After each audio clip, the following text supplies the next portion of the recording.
আসসালামু আলাইকুম।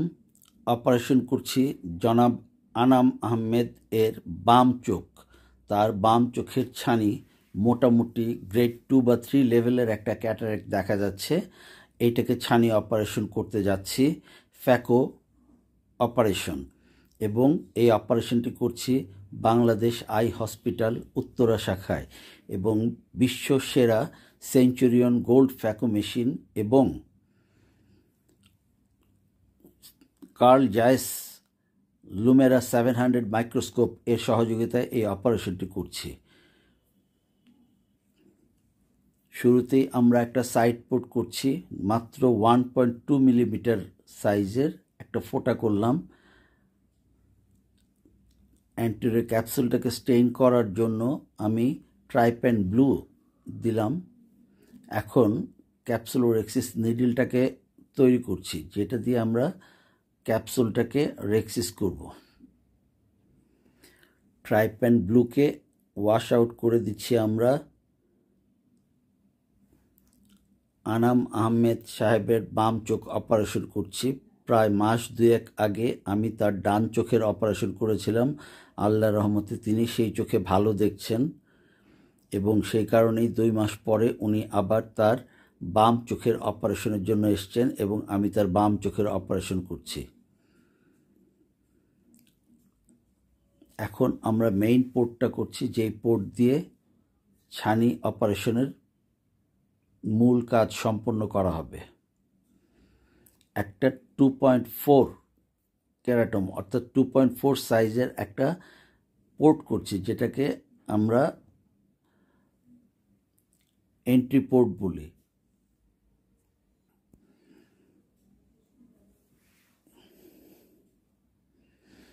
এই অপারেশন মোটামুটি বলা যায় যে কোনো রকম ইঞ্জেকশনবিহীন, সেলাইবিহীন অপারেশন, যদিও ওনাকে আমার ইঞ্জেকশন দিয়ে অভ্যাস করতে হয়েছে। আর এই অপারেশনে কোনো কাটাকাটি হয় না, জাস্ট 2টা ফোঁটা করে অপারেশন করা যায়, কোনো সেলাই লাগে না। এখন আমি ক্যাপসুলোরেক্সিসটা করছি।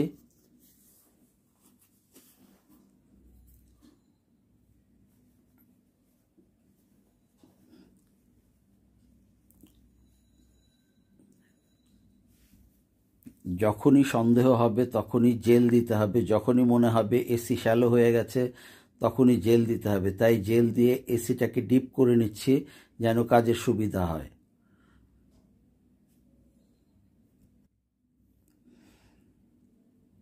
রেক্সিসকে এগিয়ে নিচ্ছি, ক্যাপসুলোরেক্সিস।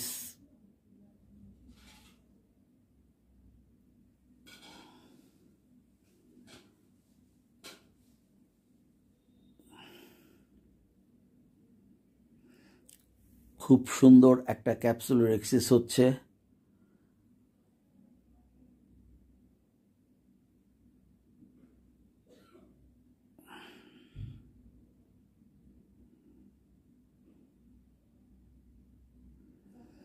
ক্যাপসুলোরেক্সিস শেষ। এত সুন্দর সার্কুলার একটা ক্যাপসুলোরেক্সিস খুব কমই দেখা যায়। খুব সুন্দর ক্যাপসুলোরেক্সিস হয়েছে। এখন একটু হাইড্রো ডিসেকশন করে ক্যাপসুল থেকে আমরা লেন্স ম্যাটারটাকে আলাদা করে নিচ্ছি, যেন লেন্সটাকে সহজে ঘোরানো যায়। লেন্স যত সুন্দর মোবাইল হবে, অপারেশন করা তত সহজ হবে, তত সুন্দর হবে।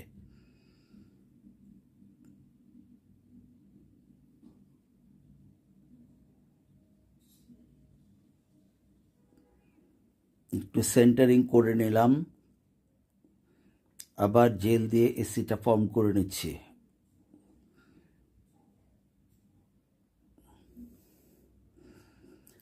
একটা স্কিল্ড হ্যান্ডে ফ্যাকো করলে দেখা যায় যে খুব অল্প সময়ের মধ্যে ফ্যাকো শেষ হয়ে যায়, এবং কোনো কমপ্লিকেশন যেটা সে তো হলো কপালের ব্যাপার, যদি কপাল খারাপ থাকে কমপ্লিকেশন হয়।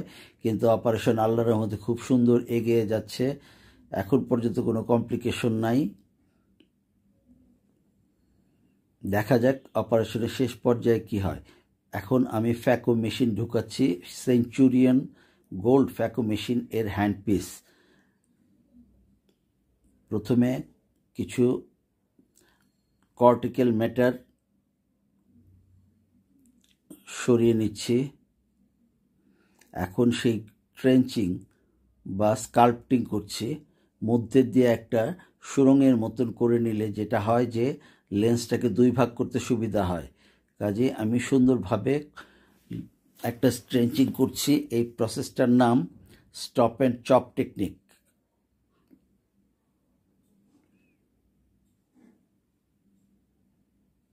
স্টপ অ্যান্ড চপ টেকনিকের মাধ্যমে আমি অপারেশনটা করতে যাচ্ছি।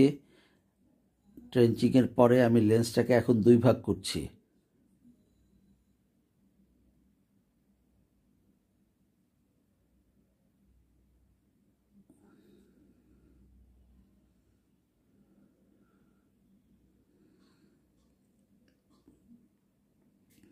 এত ছোট্ট একটা ফোঁটা দিয়ে এত ন্যারো স্পেসের মধ্যে অপারেশন করা সত্যি একটা কঠিন ব্যাপার এবং অভিজ্ঞ হাতের প্রয়োজন।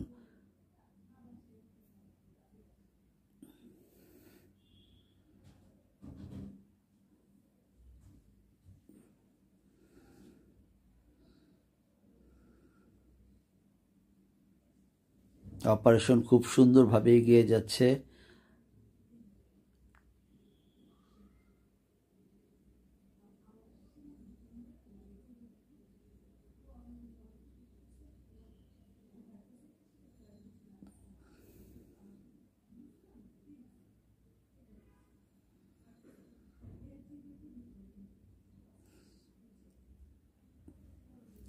ফ্যাকো অপারেশনের মূল মন্ত্রই হচ্ছে ফ্যাকো টিপ দিয়েই লেন্স নিউক্লিয়াসটাকে ধরতে হবে, তারপরে টেনে এনে ইমালসিফাই করতে হবে।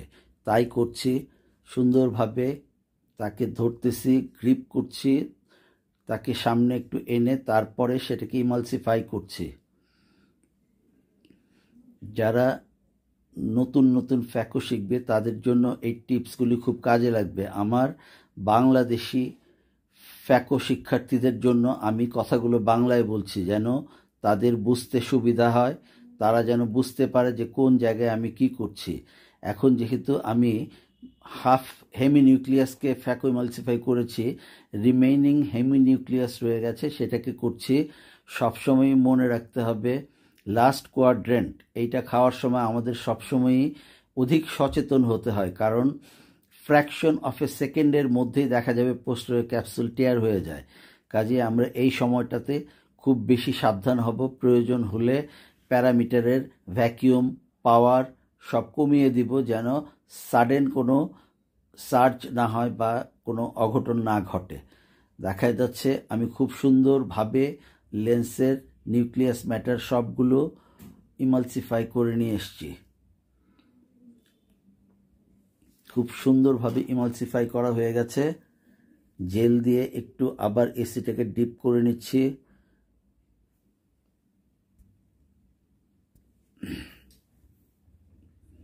এখন দেখা যাচ্ছে কর্টিক্যাল ম্যাটার কিছু রয়ে গেছে ক্যাপসুলের মধ্যে। এখন সেই কর্টিক্যাল ম্যাটারগুলিকে বের করতে হবে।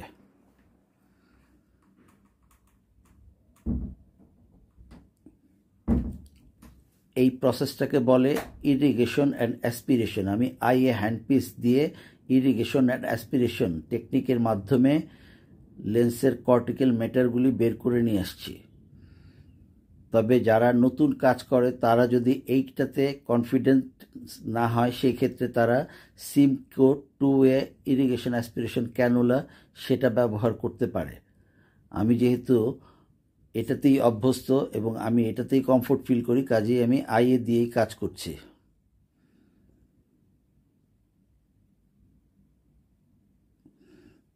কিছু লুজ কর্টিক্যাল ম্যাটার দেখা যাচ্ছে যে ক্যাপসুলের সাথে লেগে আছে, তাই ক্যাপসুল থেকে সেটাকে ক্যাপসুলার ভ্যাকুয়াম, যেখানে ভ্যাকুয়াম খুব কম থাকে, ইরিগেশনও খুব কম থাকে, সেই লো প্যারামিটার দিয়ে আমি ক্যাপসুলটাকে ওয়াশ করে দিচ্ছি।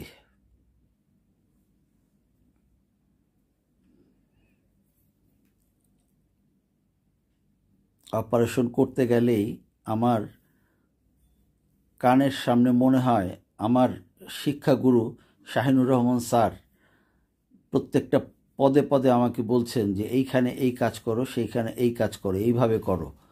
যাই হোক, কাজ শিখতে চাইলে দেখতে হবে, তারপরেই কাজ শেখা যাবে। আমি কাজ করি, এর মধ্যে আমার যে গুরু তার মধ্যে Shahinur Rahman sir, Din Mohammad Nurul Haque sir, Mostafa sir, Anisuzzaman sir, এনাদের অবদান সবচেয়ে বেশি। তাদের অপারেশনের টেকনিকগুলি দেখে আমি একটা টেকনিক রপ্ত করেছি, এখন সেই টেকনিক দিয়েই আমি কাজ করি। কাজেই যে অপারেশন শিখতে চাবে তাকে অপারেশন করতে হবে এবং বিভিন্ন জনের অপারেশন দেখতে হবে। সুন্দরভাবে লেন্সটাকে আমি দিয়ে দিচ্ছি।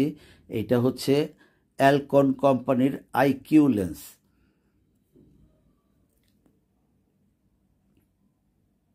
অত্যন্ত উন্নত মানের একটা লেন্স এবং ওয়ার্ল্ড ফেমাস একটা লেন্স। সেই আইকিউ লেন্স সুন্দরভাবে আমি সেন্টারিং করে জায়গা মতন বসিয়ে দিলাম। খুব সুন্দরভাবে ব্যাগের মধ্যে লেন্সটা গেছে। এখন অতিরিক্ত জেলগুলি বের করে নিচ্ছি।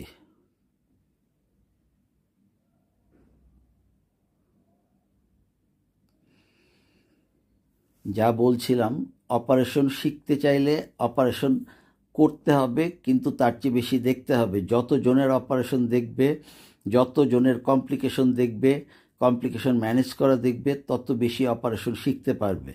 যারা নতুন, সবসময় মনে রাখতে হবে যে অপারেশন কোনোদিনও ঘুম থেকে উঠে অপারেশনের এক্সপার্ট হওয়া যাবে না। তাকে অপারেশন করতে হবে এবং দেখতে হবে কোন জায়গায় কে কীভাবে কাজ করে।